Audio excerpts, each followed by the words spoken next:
మేషరాశి స్త్రీ పురుషులకు ఈ ఏడాది మీ సంకల్పం నెరవేరుతుంది. ఆర్థిక పరిస్థితి ప్రోత్సాహకరంగా ఉంటుంది. ఉద్యోగంలో బదిలీలు, ప్రమోషన్లకు అవకాశం ఉన్నది. వ్యాపారంను విస్తరిస్తారు. కీర్తి ప్రతిష్టలు లభిస్తాయి.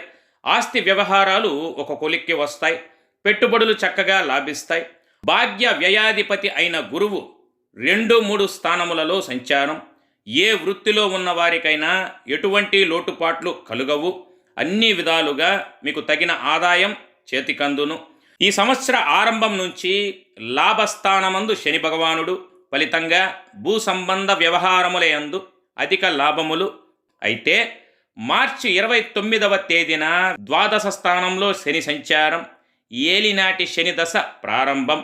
ఫలితంగా మీరు అన్ని విషయాల్లో ఈ వీడియో గురించి పూర్తి సమాచారం కొరకు కింద కనపడుతున్న లింక్ని క్లిక్ చేసి చూడగలరు.